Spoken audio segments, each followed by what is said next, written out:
الحمد لله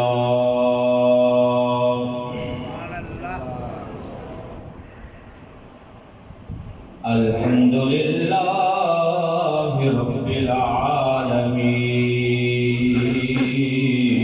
العالمين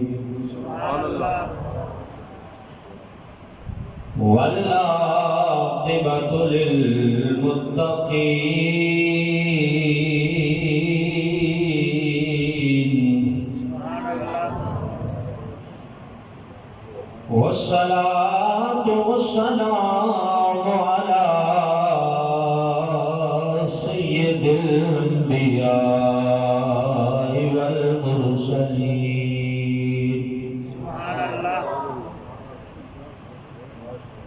وعلى آله الطيبين الطاهرين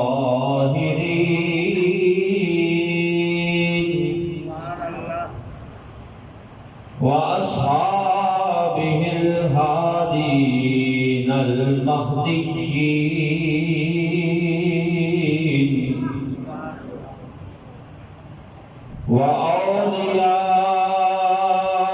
وأولياء ملته وعلماء أمته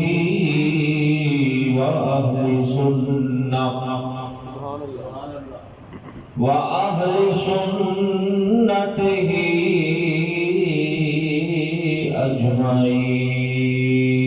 أجمعين أما بعد فأعوذ بالله من الشيطان الرجيم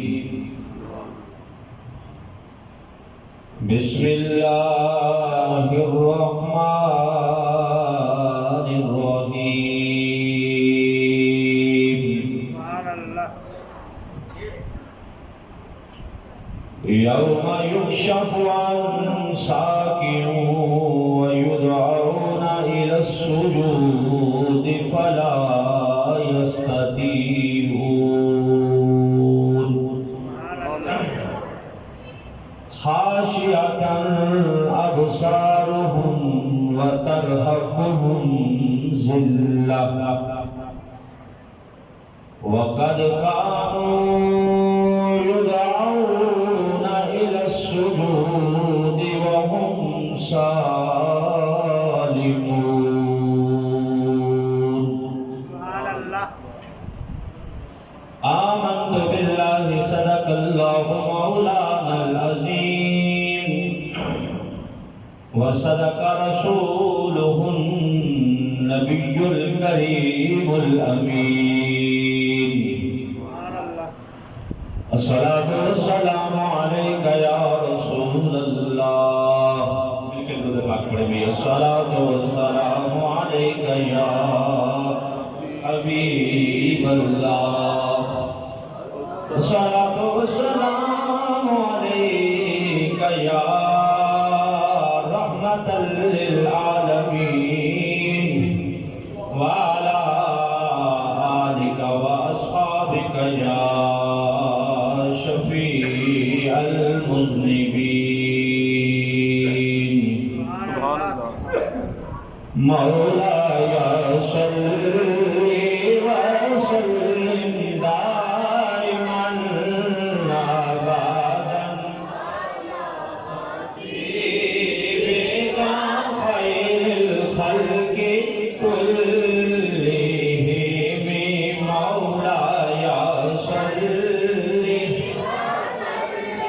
دائما أبدا على حبيبك خير الخلق كلهم يا أكرم الخلق ما لمن ألوذ به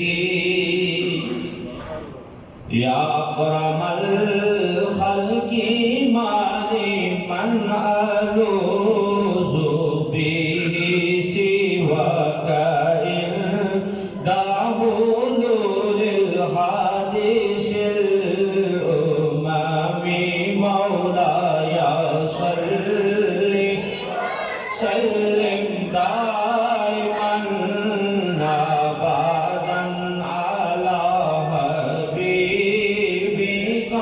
خير الخلق كلهم مولاي صل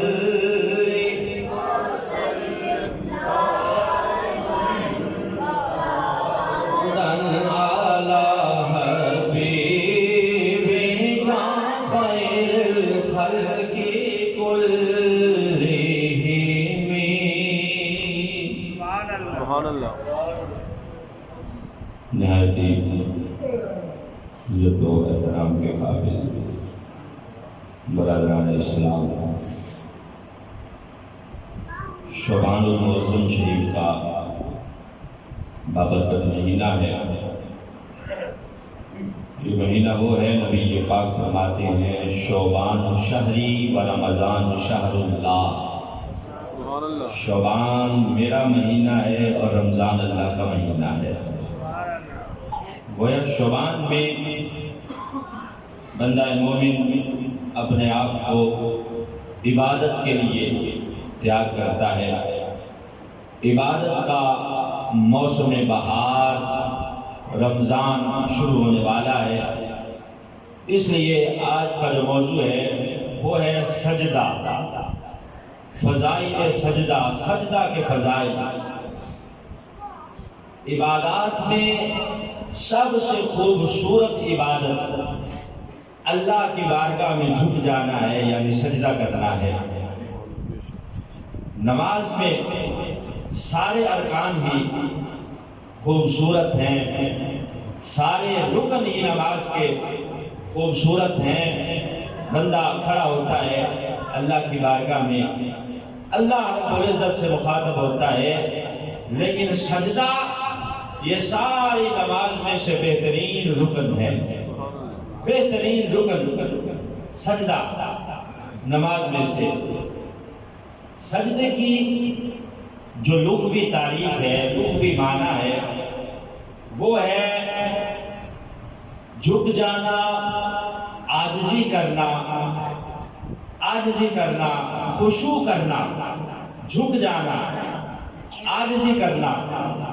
اور یہ تکبر اس کی ضد ہے. تکبر اللہ فرماتا ہے کہ للہ یسجد ما فی السماوات و ما فی الارض من دابۃ والملائکۃ وهم لا یستکبرون. کہ زمین و آسمان میں جو کچھ بھی ہے، جتنے جاندار ہیں اور جتنے ملائکہ ہیں، وہ سارے کے سارے اللہ کو سجدہ کرتے ہیں، اللہ کی بارگاہ میں سجدہ ریز ہوتے ہیں. وَهُمْ لَا يَسْتَكْبِرُونَ. اور وہ تکبر نہیں کرتے. تکبر گویا سجدے کی ضد ہے. سجدے کی ضد تکبر ہے. شیطان نے تکبر ہی تو کیا تھا، سجدہ نہیں کیا. اللہ کی بارگاہ میں اس نے سوال و جواب شروع کر دیے کہ میں بہتر ہوں، تکبر کرنے لگا تو اللہ نے اسے راندہ درگاہ کر دیا، فخر فرما کے اسے دربار سے نکال دیا. وَكَانَ مِنَ الْكَافِرِينَ. نکال دیا اسے اللہ رب العزت نے، کیونکہ اس نے تکبر کیا تھا. تو سجدہ اللہ کی بارگاہ میں جھک جانے کا نام ہے، عاجزی کرنے کا نام ہے، خشوع و خضوع کا نام ہے، اتباع کرنے کا نام ہے، اور فرما برداری کرنے کا نام ہے. دعائے اللہ ہمیں اپنی بارگاہ میں سجدہ ریز ہونے کی توفیق عطا فرمائے، اور اللہ ہمیں تکبر جیسی لعنت سے محفوظ فرمائے. اور جہاں تک اس کا اصلاحی معنی ہے، شرعی معنی ہے، شریعت مطہرہ کی روح میں سجدہ کہتے ہیں پیشانی زمین پہ رکھ کے اللہ کی بارگاہ میں جھک جانا. اسے شریعت مطہرہ میں سجدہ کہا گیا. حضرت عبداللہ بن مسعود رضی اللہ تعالیٰ عنہ آپ فرماتے ہیں کہ ہمیں 7 ہڈیوں پر سجدہ کرنے کا حکم دیا گیا ہے.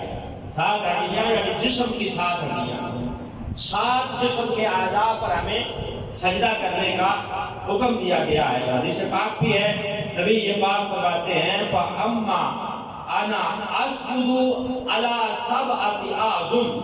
نبی یہ پاک فرماتے ہیں جہاں تک میرا تعلق ہے میں 7 اعضائے جسم پر سجدہ کرتا ہوں، 7 اعضائے جسم پر نبی یہ پاک صلی اللہ علیہ وسلم فرماتے ہیں کہ میں سجدہ کرتا ہوں۔ گویا بندہ جب اللہ کی بارگاہ میں سجدہ کر رہا ہوتا ہے تو حدیث پاک کی روح سے وہ اکیلا سجدہ نہیں کر رہا ہوتا۔ نبی یہ پاک فرماتے ہیں فسجدہ، وہ اکیلا سجدہ نہیں کر رہا ہوتا بلکہ فسجدہ وجہہ، اس کا چہرہ بھی اللہ کی بارگاہ میں جھکا ہوا ہوتا ہے۔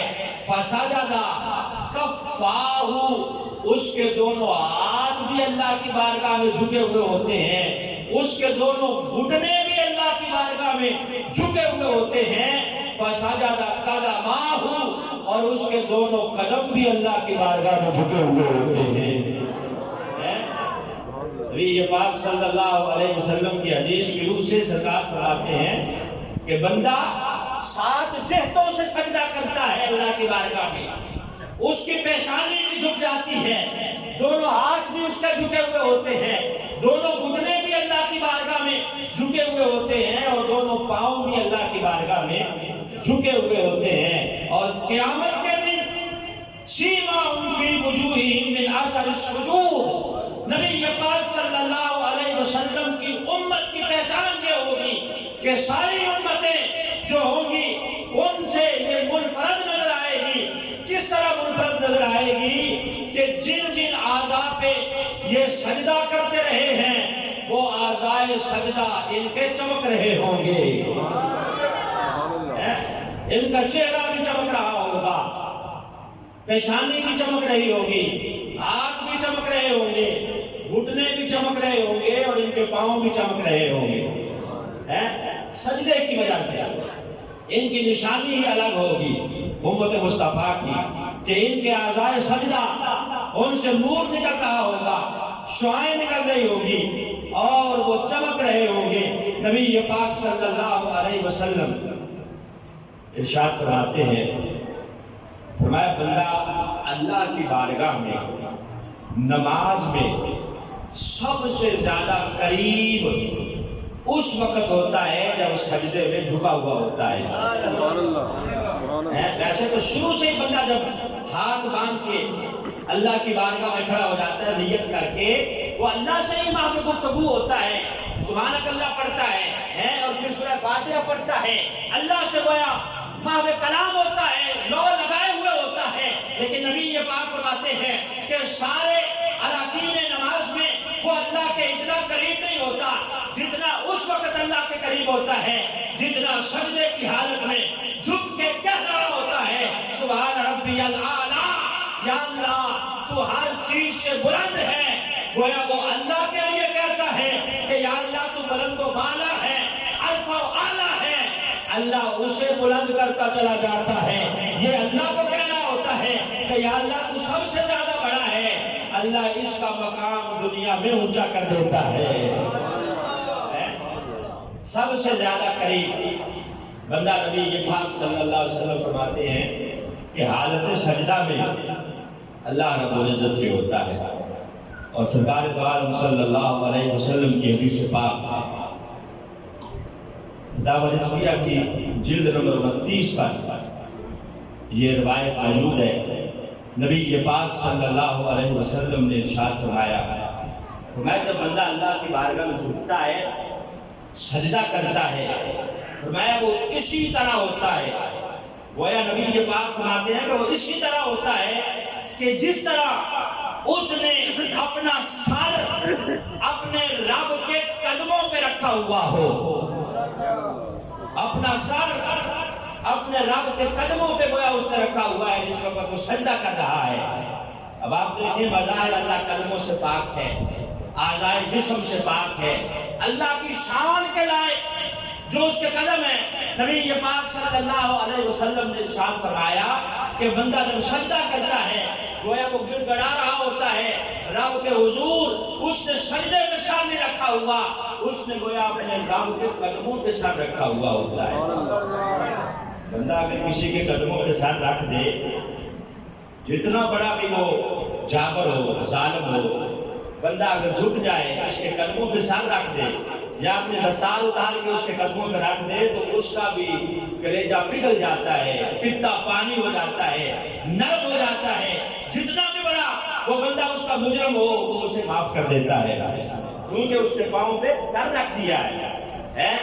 رکھنا نہیں چاہیے کسی اور کے پاؤں پہ، ہاں اپنے والدین کے قدم چومیں، اساتذہ کے قدم چومیں، اپنے بزرگوں کے قدم چومیں، اپنے پیروں کے، اپنے بزرگوں کے، بڑوں کے قدموں پہ بوسہ دے، ان کے قدم چومیں۔ کسی دنیا دار کے قدموں کو مت ہاتھ لگائیں، نہ اس کے قدموں پہ جھکیں۔ لیکن اگر آپ جھک جاتے ہیں، وہ جتنا بھی بڑا بندہ گناہگار ہو، وہ آگے والا جو ہے وہ نرم پڑ جاتا ہے۔ تو اللہ کی ذات تو ہے ہی وہ جو 70 ماؤں سے زیادہ مہربان ہے، رحم کرنے والا ہے۔ نبی یہ بات فرماتے ہیں کہ جب اللہ نے رحمت کو بنایا تو اس کو 100 حصوں میں ڈیوائیڈ کیا، 100 حصوں میں۔ 100 حصے جو رحمت کے بنائے، وہ ایک حصہ اللہ نے دنیا میں بھیجا ہے رحمت کا، جس کی وجہ سے ماں باپ اپنے بچوں پہ رحم کرتے ہیں، پیار کرتے ہیں، جانور اپنے بچوں سے پیار کرتے ہیں۔ میں وہ ایک حصہ ہے جو اللہ نے 100 حصوں میں سے بھیجا ہے، جس کی وجہ سے ہمارے دل میں رحم موجود ہے۔ فرمایا 99 حصے اللہ نے مہربانی کے، رحمت کے اپنے پاس رکھے ہیں۔ ان 99 حصوں سے اللہ قیامت کے دن اپنے بندوں پہ رحم کر رہا ہوگا۔ ایک حصہ رحمت کا ہمیں دیا ہے، پھر بھی دیکھیں ہم کتنا نرم دل ہیں اپنی اولاد کے حوالے سے، دیگر معاملات کے حوالے سے۔ 99 حصے اللہ کے پاس ہے۔ اللہ کتنا مہربان ہے۔ تو بندہ جب سجدے میں سر رکھتا ہے، اللہ کے قدموں پہ جھک جاتا ہے اس کی شان کے لائق، تو اللہ پھر کتنی مہربانی فرماتا ہوگا، کتنا کرم کرتا ہوگا، بشرطے کہ بندہ جھکنے والا ہو، تکبر کرنے والا نہ ہو۔ کیوں؟ یہ تکبر کیا شیطان نے۔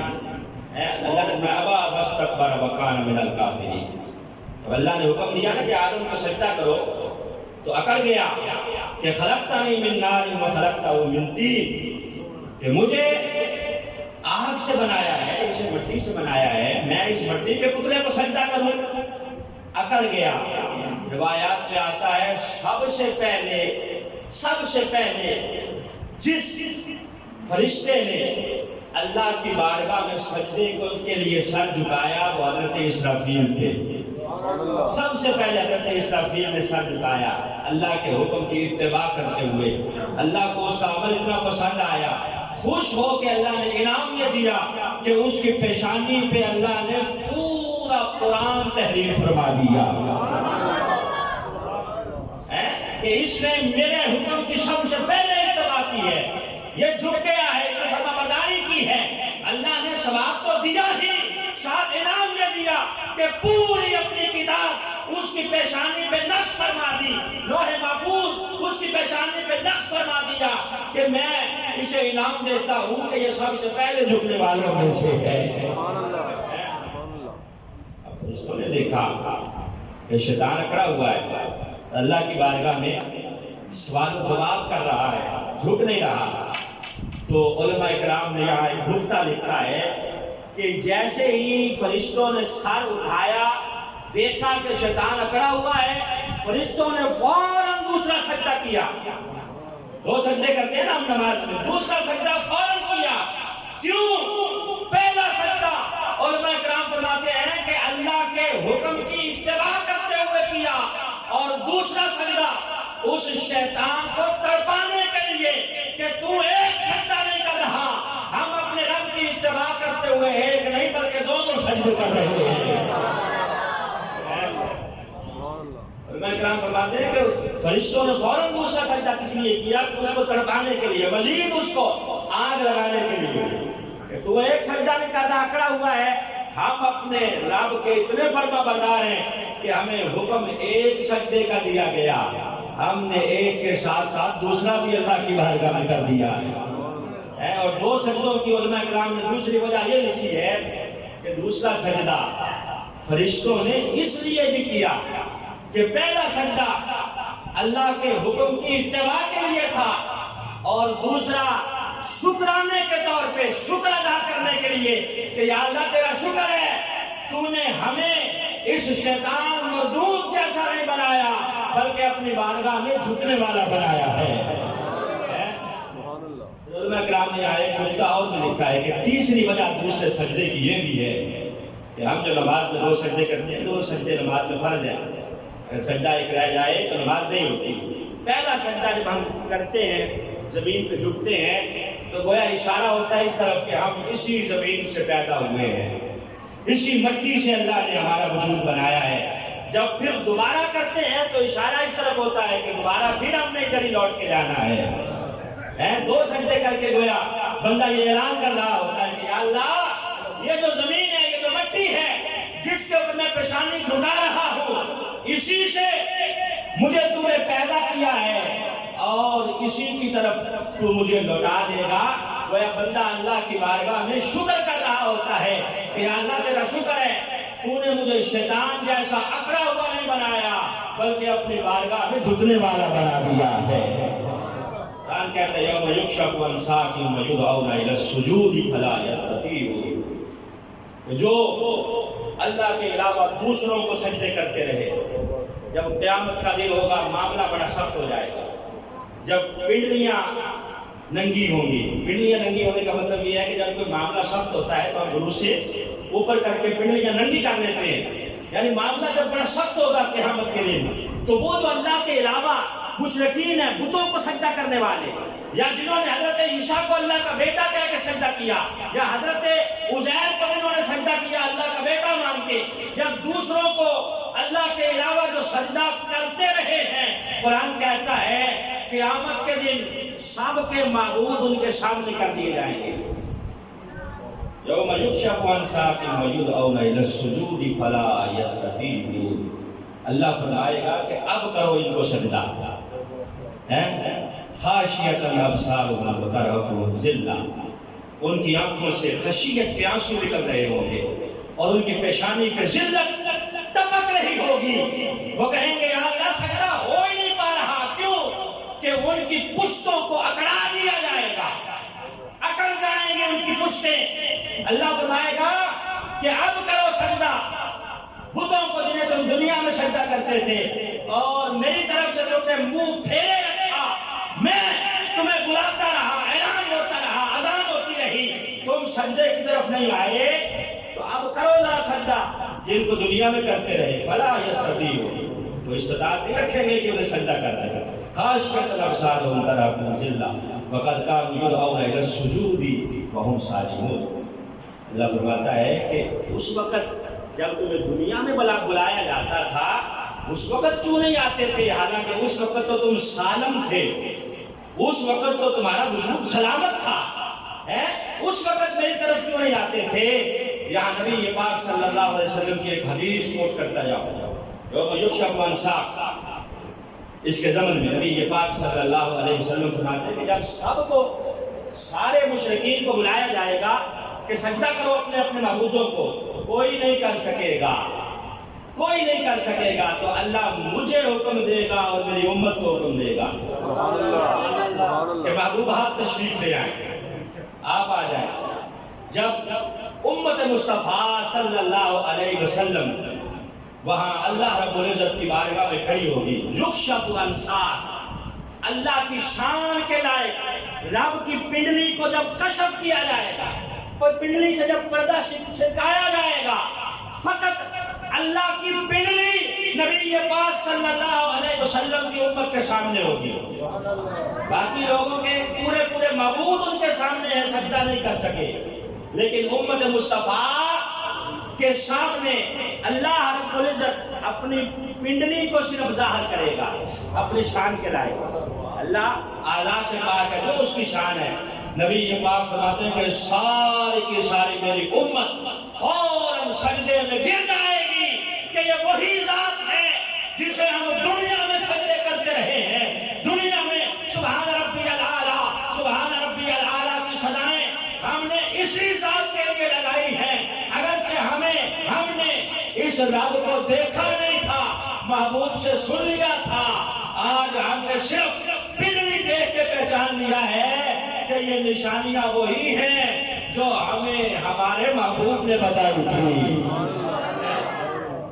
صرف اللہ رب العزت اپنی پنڈلی کو ظاہر کرے گا تو جو سجدہ کرنے والی مخلوق ہے اللہ کو وہ فوراً سجدے میں جھک جائے گا.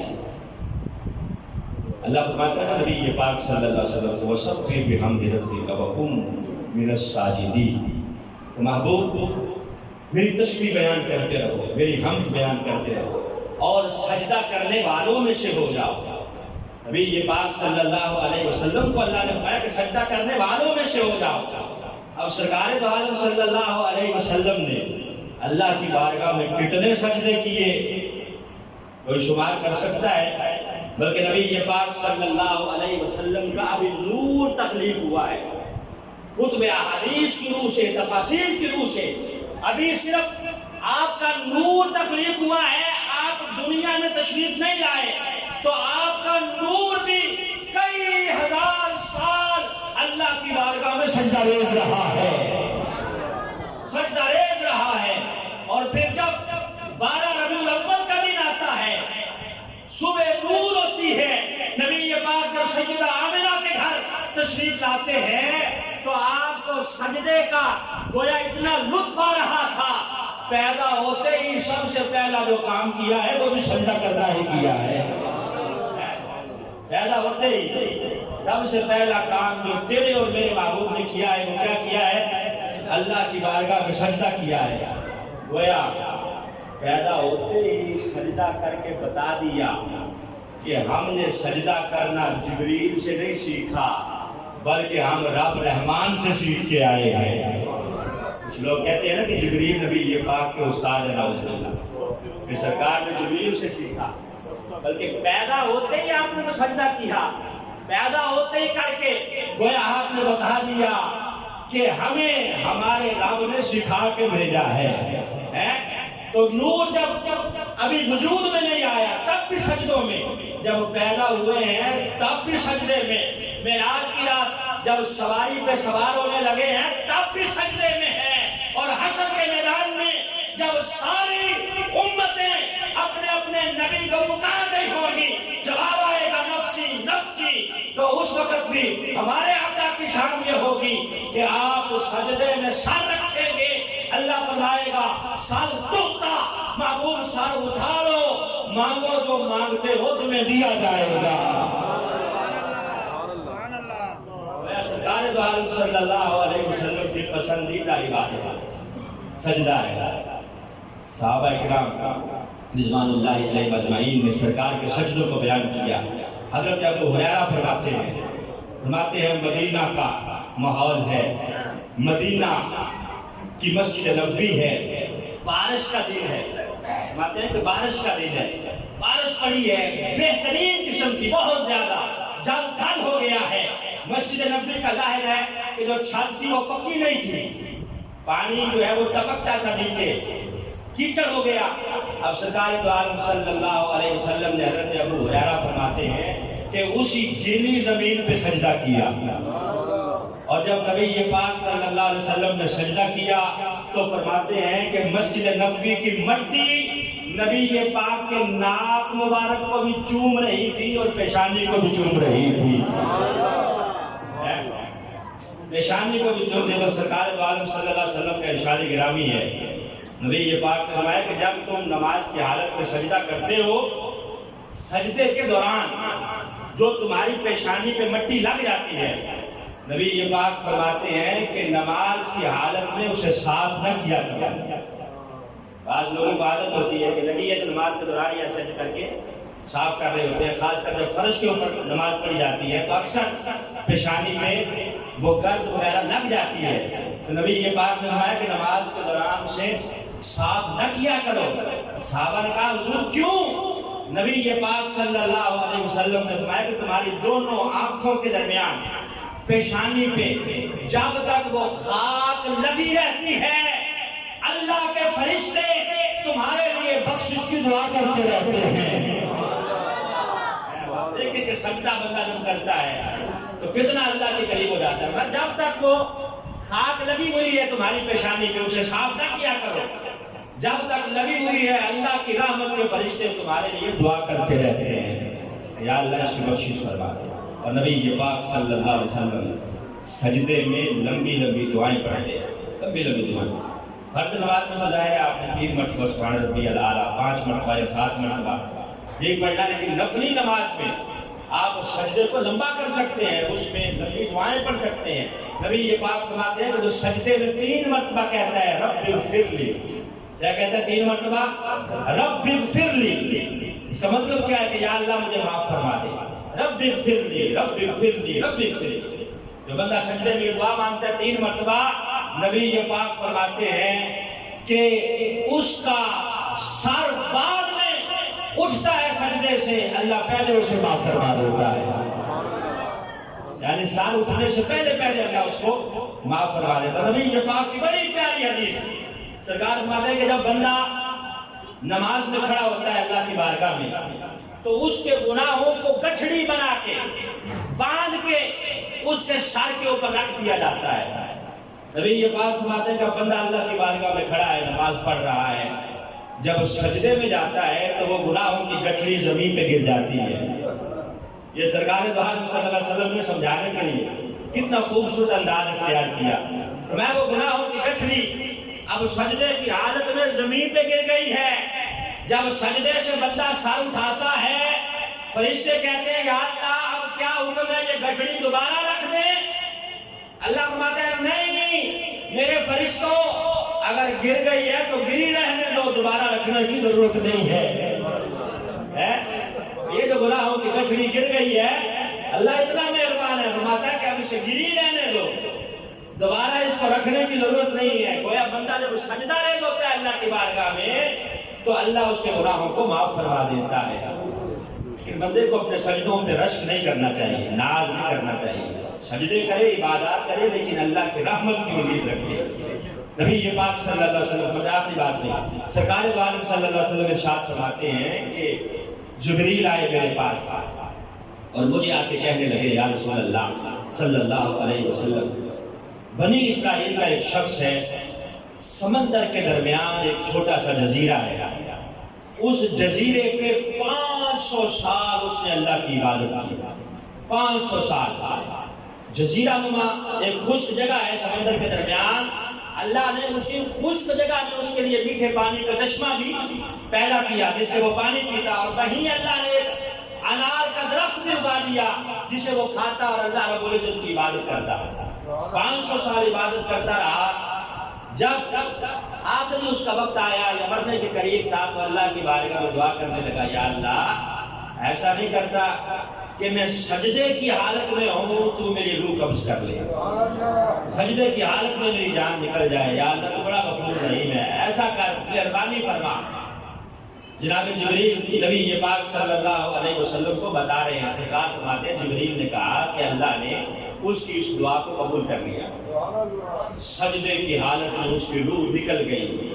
نبی یہ پاک فرماتے ہیں کہ جبریل نے مجھے بتایا کہ اب بھی سمندر کے درمیان اس جزیرے پہ وہ اسی طرح اللہ کی بارگاہ میں سجدہ ریز ہے، اس کا جسم سلامت ہے، سجدے میں جھکا ہوا ہے۔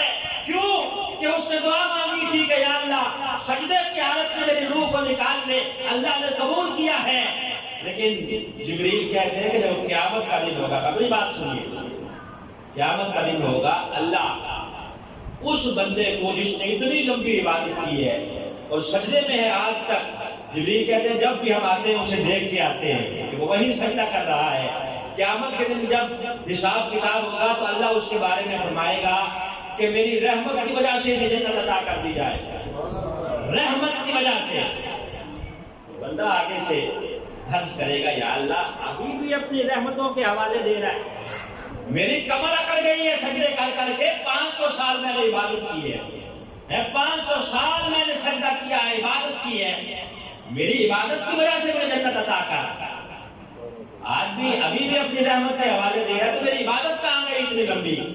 نبی یہ پاک صلی اللہ علیہ وسلم فرماتے ہیں جب وہ یہ کہے گا اللہ فرمائے گا لے آؤ اسے، اگر یہ حساب چاہتا ہے تو اسے حساب کر لیتے ہیں۔ اسی لیے کہتے ہیں کہ اللہ سے عدل نہ مانگا کرو بلکہ اس کا فضل مانگا کرو، یا اللہ فضل عطا کرتا، اللہ کی بارگاہ میں اسے لایا جائے گا۔ اللہ صرف ایک آنکھ کی نعمت، ایک پلڑے میں رکھے گا، اس کی ساری عبادت ایک پلڑے میں رکھے گا، آپ کی نعمت بڑھ جائے گی، عبادت کم پڑ جائے گی۔ اللہ فرمائے گا اب بتا تجھے یہ جسم کی نعمت کس نے عطا کی؟ وہ کہے گا یا اللہ تو نے عطا کی۔